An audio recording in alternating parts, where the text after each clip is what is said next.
ضبطت وزارة التموين في مصر مصنعا غير مرخص في محافظة الغربية. في المصنع ده اتقال ان في النسكافيه او القهوه البودره 5 مليون عبوه من التخزين، عنده 1920 كرتونه شاي عروسه منتهى الصلاحيه، كل كرتونه فيها 50 عبوه، عنده 3 طن مواد خام. مواد تشمل بودره البلاط والاسمنت الابيض غير صالحه للاستهلاك الادمي. هذا اثار فزع المصريين. هل فعلا احنا الفترة اللي فاتت دي كلها بنشرب بودرة بلاط؟ وهل المنتجات اللي ظهرت في الفيديوهات اللي عندنا دي مضروبة فعلا؟ وازاي نقدر نعرف المنتج اللي قصادنا ده مضروب ولا لا؟ واذا كان مضروب هل مضروب ببودرة البلاط ولا مضروب بحاجة تانية؟ بس السؤال الاهم من ده كله، هي ايه بودرة البلاط؟ كلنا صحينا الاسبوع اللي فات على كمية فيديوهات مغرقة السوشيال ميديا بتتكلم الحقوا في اماكن تحت السلم بتضرب كل المنتجات اللي بنشربها. المشكلة دي مش اي منتجات، دي منتجات كلها خاصة بالقهوة والنسكافيه والكوفي ميكس والشاي، يعني ان النهايه جزء لا يتجزأ دلوقتي من حياه اي انسان معاصر. مصر لوحدها بتستهلك 39,000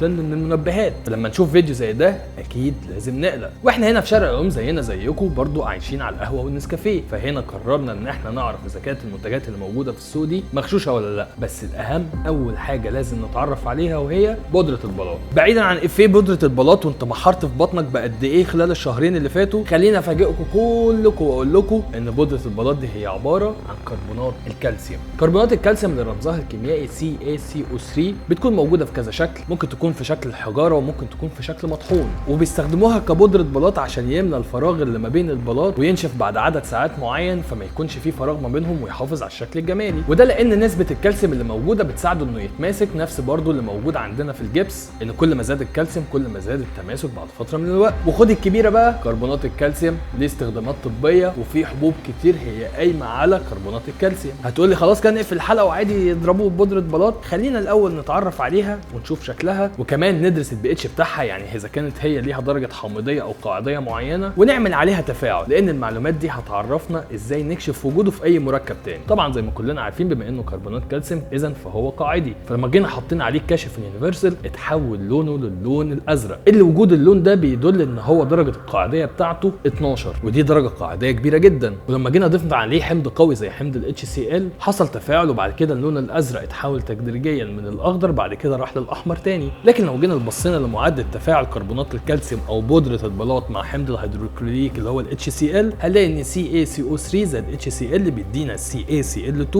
زائد H2O زائد CO2. والدليل هنا ان بودره البلاط دي هي كربونات الكالسيوم، ان احنا لما جينا ضفنا ال HCl عليها حصل تفاعل فعلا وطلع غاز، ولما جينا قربنا له الكبريت اتطفى في ساعتها. يبقى كده كلنا عرفنا ان بودرة البلاط هي كربونات الكالسيوم. ولو عايزين نتاكد من وجود كربونات الكالسيوم في اي حاجه، فاحنا ممكن نقيس البي اتش نشوف الشكل بتاعها، او نفعله مع حمض ونشوف هيطلع لنا غاز ثاني اكسيد الكربون ولا لا. وده اول مفتاح عندنا النهارده عشان نعرف اذا كانت المنتجات دي مضروبه ولا لا. وقبل ما نكمل كلام في اي حاجه، المنتجات اللي معانا دي هي اللي شفناها في الفيديوهات يا جماعه، مش قصدين نجيب براند معين يعني ونشوف اذا كان مضروب او مش مضروب. وعشان كده قررنا ان احنا ننزل نشتري الكوفي ميكس او النسكافيه والشاي من كذا مكان مختلف. في الاول رحنا جبناه من هايبر ماركت كبير، بعد كده جبناه من سوبر ماركت كبير، بعد كده رحنا الكشك، وبعد كده رحنا جبناه من الناس في الشارع. والمنتجات بقت عندنا هنا. دلوقتي احنا هنمشي على الخطوات اللي جايه دي علشان نعرف اذا كان مين فيهم مضروب ولا لا. واحد، هنشوف شكل التغليف من بره، وبعد كده نشوف شكل العينات بتاعتهم من جوه عامله ازاي، وبعد كده نحضرهم ونشوف ريحتهم وطعمهم، بعد كده نعمل التفاعلات بتاعتنا ونكشف عن البي اتش ونفعله مع الاتش سي ال نشوف فيهم بودره بلاط ولا لا. ومش هنقف لحد هنا، احنا كمان هنروح مركز تحاليل كبير ونكشف ايه اللي موجود بالظبط.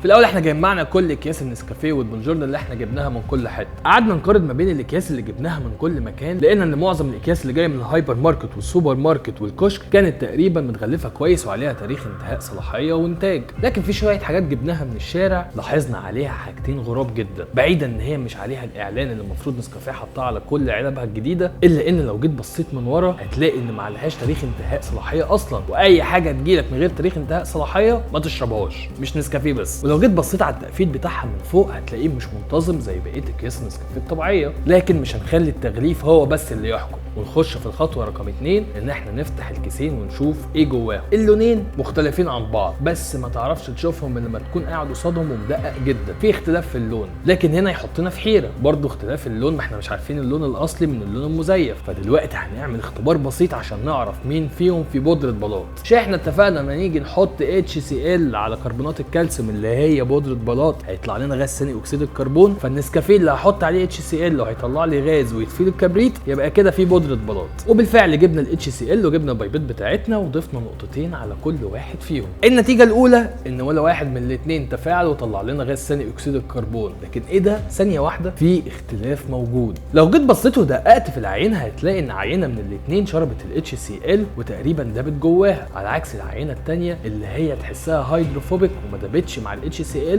وال HCl بقى عباره عن قطرات والمتبقي منه نزل من العينه. وده الطبيعي اصلا. لما نيجي نقول للناس لو عايز تعمل تجربه الهيدروفوبيك وتحط صباعك في الميه من غير ما تتبل، بنقول لك حط نسكافيه وقرفه لانهم هيدروفوبيك. لكن العينه اللي احنا شاكين فيها لانها دابت جوه ال HCl، وده ممكن نعتبره يا اما سوء تخزين وبالبلدي كده الرطوبه ضربت في الحاجه، وده دلوقتي يعتبر منطقي جدا لان الحاجه معلش تاريخ انتهاء صلاحيه اصلا، او ممكن نعتبره ان هي متصنعه من مواد تانية بس اللي احنا متاكدين منه ان ما فيهاش بودره بلاط. ونفس الموضوع عملناه على الكوفي ميكس وجبنا كل العينات اللي في السوق وحاولنا نشوف في اي اختلافات، لقينا واحد من الاكياس الطباعه عليه باهته جدا وفي قمه الرضاءه، وقلنا نبص ورا نشوف في تاريخ انتهاء صلاحيه ولا لا، لقينا ان في تاريخ انتهاء على كل الاكياس، لكن في اختلاف واضح صريح. لو جيت حطيت ايدك على تاريخ انتهاء الصلاحيه على الكيس اللي احنا مش شاكين فيه هتلاقيه بارز لبره وخشن، وده منطقي لان تاريخ الانتهاء الصلاحيه بيطبع على الكيسه بعد ما بتتغلف، لكن الثانيه كانت مش خشنه، وده دليل ان هي من الديزاين اللي كان مطبوع على الكيسه مش محفوره عليه. فخدنا العينتين، العينه اللي احنا شاكين فيها وعينه من اللي احنا شايفين ان هي سليمه، وفتحناها وقلنا نشوف الفرق ما بينهم. زي ما انت شايف كده هتلاقي العينه اللي احنا شاكين فيها اللون بتاعها فاتح اكتر بكتير من العينه الثانيه، والريحه مش قادرين نقرر لان المكان كله ريحته نسكافيه و HCl، فطبعا قررنا ان احنا نحط HCl على العينتين عشان نعرف اذا كان فيهم بودره بلاط ولا لا، وحصل نفس الموضوع، مفيش غاز ثاني اكسيد كربون طلع، فبالتالي مفيش بودره بلاط، لكن العينه اللي احنا شاكين انها مضروبه امتزجت مع ال HCl عادي، والعينه السليمه كانت لسه برضه هيدروفوبيك واتزحلق من عليها ال HCl وما دابش فيه خالص. احنا ممكن نقف لحد هنا واقول لك لو عايز تكشف على اي عينه عندك في البيت وتعرف انها سليمه ومش سليمه، تجيب نقطه ميه وتحطها على شويه من النسكافيه او الكوفي ميكس بتاعك، لقيته هيدروفوبيك ولسه متكون نقط كده يبقى انت في السليم، لقيته ده فيه يبقى انت مش في السليم. لكن برضه انا عايز اعرف العينات اللي انا شاكك فيها دي فيها ايه بالظبط، لو مش بودره بلاط زي ما الناس كلها بتقول يبقى ايه. وهنا جه قرار ان احنا ناخد العينات السليمه والعينات اللي احنا شاكين فيها ونطلع بيهم على مركز نوال بحثي، وهناك هيقولوا لنا ايه اللي موجود جوه النسكافيه او الكوفي ميكس بالظبط.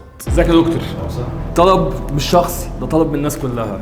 احنا عايزين نحلل النسكافيه والكوفي ميكس اللي عليهم مشكله كبيره اليومين اللي فاتوا دول. عاوز تحلل ايه فيهم بالظبط؟ عايز احلله، عايز اعرف فيه بودره بلاط طيب ولا لا. هو فكره ان احنا نحلل اي منتج في الدنيا، مش عاوز اصعب الامور عليك ولكنها فكره بتاخد وقت لان بتمر على مجموعه كبيره من الاجهزه عشان نعرف كل مكون بالظبط زي ما هو موجود على الليبل بتاعت اللي هي نيوتريشن فاكت. نيوتريشن فاكت وغيرها يعني عشان تعرف كل حاجه. في هنا حاجات بيحطوها، حاجات كمان نون اكتف بيحطوها، وبالتالي احنا المفروض نحلل كل هذه المكونات الموجوده عشان نستوفي التحليل بشكل سليم ونطلع بقرار هل هو مظبوط او مطابق للمواصفات او غير مطابق للمواصفات. احنا عايزين حاجه سريعه يا دكتور. اما لو كنت عاوز حاجه سريعه عشان تنفي او تثبت وجود شيء فده ممكن برضه يتم، بس ما يديكش في الاخر خالص الكونكلوجن، التقرير الوافي ان هو ده فيه كذا ولا ما فيهوش كذا، يعني فيه بودرات او لا. انا عندي فكره. خلينا نفكر مع بعض ونقول مثلا ان ده نسكافيه مخلوط بكريمر، مش كده؟ تمام. عشان نشربه، وبالتالي اول مكون هنا هو القهوه. فانا عاوز اعرف هل اللي خلط هنا هل هو قدر يغش بطريقه انه يعمل سبستيتيوشن كامل للمكونات بمكونات اخرى خالص خارجيه، ولا هو حط مكونات بانفيريور كواليتي يعني بجوده اقل مثلا. فهنا لو هو كان خلطه من اساسه ما فيهوش قهوه خالص،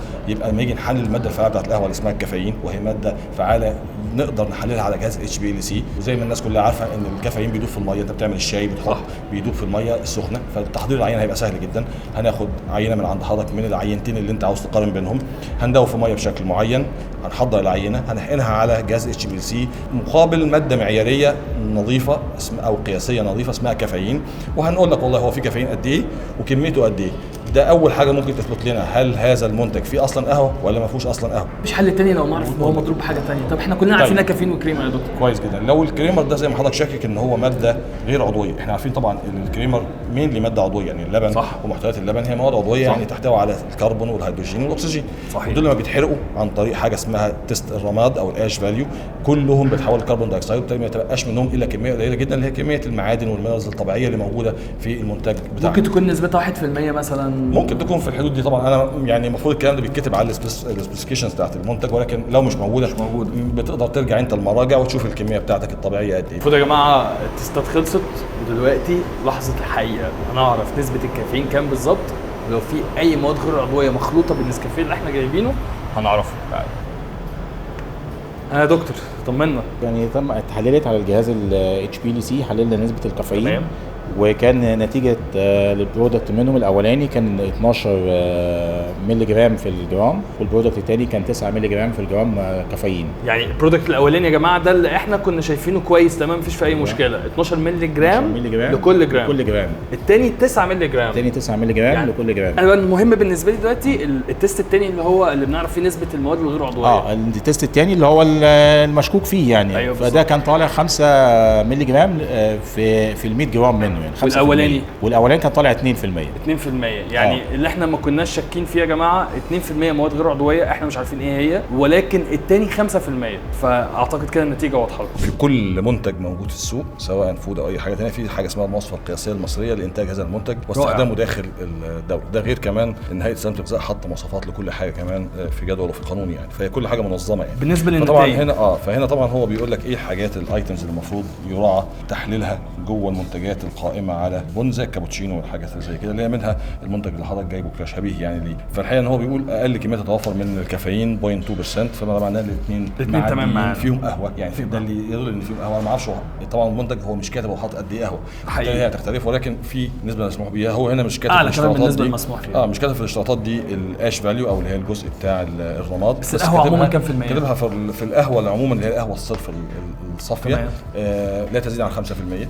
واحنا الاثنين واحد 2% والثاني 5%. بس خلي بالك ان انت هنا لو حاطط حاجه معاها فالمفروض يقل الاش ده. وبالتالي هنا هم الاستنتاج اللي اقدر اقوله لك في الوقت القصير ده من غير ما نعمل التحليل اللي ذكرتها في الاول ده حقيقي مش هيبقى دقيق 100%، بس هو يقدر يقول لك ان في اختلاف بسيط من المنتجين اللي انت جبتهم لي، ان هم الاثنين مش زي بعض بالظبط. قد يكون في استخدام لمواد انفيريور كواليتي او كواليتي اقل شويه في التعبئه، تخزين غير سليم، اي حاجه ممكن ينتج عندها الموضوع في اكتر من احتمال للقصه دي غير محدود. لو بقى عندنا الوقت الكافي والتحليل الكافي ان احنا نعمل كل المواصفه وغير كمان المواصفات الموجوده فيها، هنقدر نقول لك بالظبط المكونات بتاعه اللي عندك ايه والحاجات المطابقه للمواصفه فيها ولا لا. انا متشكر جدا حضرتك يا دكتور. اعتقد كده اللي احنا نقدر نوصل له يا جماعه من التحليل بتاع النهارده ان المنتجين اللي معانا بالنسبه للمواصفات ما فيش فيهم مشكله كبيره. الاولاني مضمون عن الثاني، بس لحد دلوقتي النتيجه مش محسومه للاخر لان نوعيه التحليل الثانيه دي عايزه وقت كبير، بس اللي نقدر نقوله ان الدنيا تمام مفيش اي مشكله. المنتج الثاني ممكن يكون فيه سوء تخزين او استخدم جريد اقل زي ما الدكتور قال لنا، ولسه في تحاليل ثانيه اكتر بكتير هتاخد وقت اكبر هنقدر نتبعها. شكرا جدا يا دكتور وشكرا لنوال، وان شاء الله هنجيلكم في حاجات ثانيه. طبعا في الفيديوهات اللي شفناها احنا بس ما لقيناش نسكافيه وكافي ميكس، لكن لقينا شاي، ودي عينات الشاي اللي احنا جبناها. اعتقد مفيش فيها اي مشاكل. الشاي بتاعنا اللي احنا متربيين عليه بقالنا 20 سنه، البيكنج باودر مظبوط وزي الفل وبيتفاعل مع الخل ويطلع غاز ثاني اكسيد كربون، ولما حطينا عليه البي اتش انديكيتور ادانا اللون بتاعه بالظبط، ولما ضفنا عليه الخل ابتدى ان هو يرجع للون بتاعه تاني الاصلي. اتمنى في نهايه الحلقه ان احنا هنا كشارع العلوم نكون ماشيين على خطوات سليمه عشان نحقق ورا الفيديوهات دي ونشوف الحقيقه بالظبط وراها. الاكيد ان مفيش بودره بلاط، والاهم من ده كله ما دام في فيديوهات ظهرت على الانترنت للاماكن المخازن دي وتقريبا كلها اتمسكت، يبقى في ناس شغاله وشايفه شغلها وقدرت تكشف الاماكن دي. الدور الاهم مش على المواطن، هو على التجار اللي عارفه ايه اللي مضروب وايه اللي مش مضروب. ولو انت مواطن جالك حد قال لك تعالى خد 5 نسكافيه ب 10 جنيه او عمل لك عرض ما تحس ان هو ديل جدا، ما تشتريش منه لان ده غالبا جاي من تحت السلم. واللي تحت السلم دول لما بيضربوا طلعوا ان هم بيستخدموا نوعيات تانية من القهوه ونوعيات تانية من الكريمر ارخص بكتير، وللاسف ده غش تجاري واضح وصريح. ده غير ان هو بيستخدم براند نيم مش حقه اصلا ان هو يستخدمه. المهم ربنا يطمنا عليكم وعلى اولادنا وعلى كل الناس في البيت، ونكون اصحاء سالمين، ونكون احنا كشارع العلوم قدمنا واجبنا ناحيه المجتمع في النقطه دي بالذات وعملنا كل اللي علينا. الاهم من ده كله انك تعرف ان مفيش امتع من العلوم شارع العلوم.